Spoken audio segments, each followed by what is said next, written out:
Uma das medidas do governo para ajudar os nossos jovens na compra da primeira casa é o crédito a 100%. Mas será assim esta medida tão aliciante quanto parece? Na prática, esta medida vai deixar de ser necessário ter capitais próprios para comprar casa. Mas será que é mesmo assim? Por outro lado, o que irá acontecer ao tão habitual contrato de promessa compra e venda, onde normalmente entregamos 10% ao vendedor a título de sinal em como nos estamos a comprometer a comprar aquela casa? E ainda, por outro lado, como é que vai o vendedor comprar outra casa caso necessite do sinal do contrato de promessa compra e venda da venda para realizar outro contrato de promessa compra e venda? Calma, vamos então por partes. A compra de casa tem duas fases. A primeira fase, o CPCV, ou o Contrato de Promessa Compra e Venda, e a segunda fase, a escritura.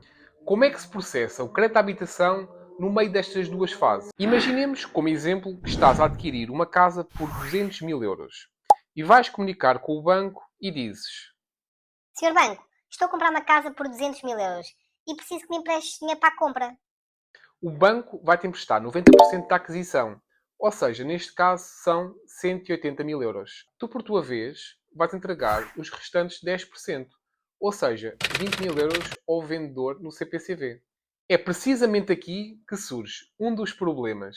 O negócio só é concretizado na escritura quando a casa é oficialmente tua. Há muita coisa que pode correr mal entre o CPCV e a escritura. E acredita, por vezes acontece. Se a casa só é oficialmente tua no dia da escritura, também é só nesse dia que o banco liberta o financiamento, que por sua vez é libertada a garantia do Estado. Estão a perceber o problema? Ou o Estado liberta os 10% no CPCV, que na minha opinião não faz sentido nenhum, porque a transação pode nem se vir a realizar por variadas razões, ou o comprador tem de ter na mesma os 10% para entregar ao vendedor. O que esta medida vem resolver precisamente nada. As perguntas que ficam no ar são: vai o Estado entregar os 10% no CPCV ou vai pedir aos bancos para que libertem 10% no CPCV? Bom, em qualquer um dos casos, o que acontece se o negócio não se realizar? Se uma das partes decidir não avançar ou se entretanto houver algum problema na documentação? Vamos então ao segundo grande problema que torna o financiamento a 100% pouco provável. O banco, como entidade de decidir ou não conceder o crédito à habitação, está limitado por uma recomendação do Banco de Portugal, designada por LTV, ou seja, Loan to Value. O LTV é o rácio entre o montante do empréstimo e o valor do imóvel dado como garantia, calculado com base no mínimo entre o preço da aquisição ou o valor da avaliação bancária. Simplificando, há um limite que se pode emprestar, que tem por base o menor de dois, ou o valor da aquisição ou o valor da avaliação. Claro que, em caso de ser habitação própria permanente, o banco vai até aos 90% de financiamento. Em outro caso, vai até aos 80%. Atenção que a maioria dos bancos, face ao valor de avaliação, concedem no máximo 85%. Voltemos ao exemplo de uma casa de 200 mil euros. Adquires para habitação própria permanente. De um lado, o Banco de Portugal diz-nos que o limite é de 90%, que neste caso é de 180 mil euros. Restando os 20 mil euros que se pretende eliminar com esta medida. Por outro lado, o banco diz-nos que empresta 85% do valor da avaliação. Neste caso, são 170 mil euros.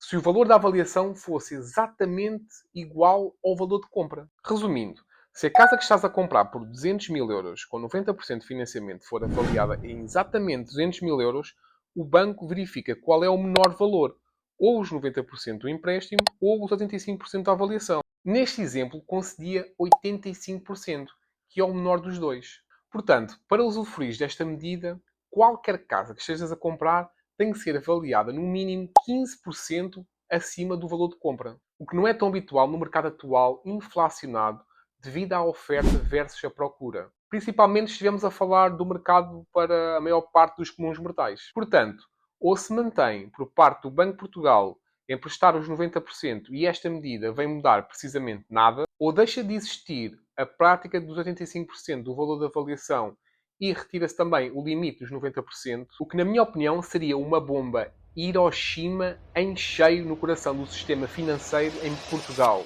Estou, Troika?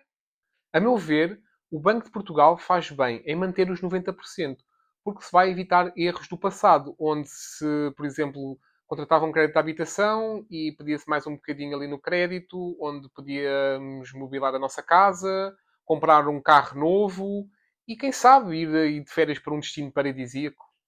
É fácil de entender o porquê de o Banco de Portugal ter estas exigências, porque imaginemos que, por alguma circunstância da vida, a pessoa entra em incumprimento. A margem destes 10, 15% permite ao banco desfazer-se rapidamente deste crédito mal parado, por um valor não inferior ao quanto lhe custou. Estas margens prevêem alguma oscilação de descida que existe no preço das casas, como uma correção e também para poderem vender o financiamento a, por exemplo, fundos imobiliários e evitar que exista perda de capitais por parte dos bancos. Não se esqueçam que quem sofre é sempre o Zé Povinho. Se gostaram, deem o vosso feedback aqui nos comentários, carreguem no like e subscrevam o canal para mais conteúdos. Obrigado, um abraço e até breve.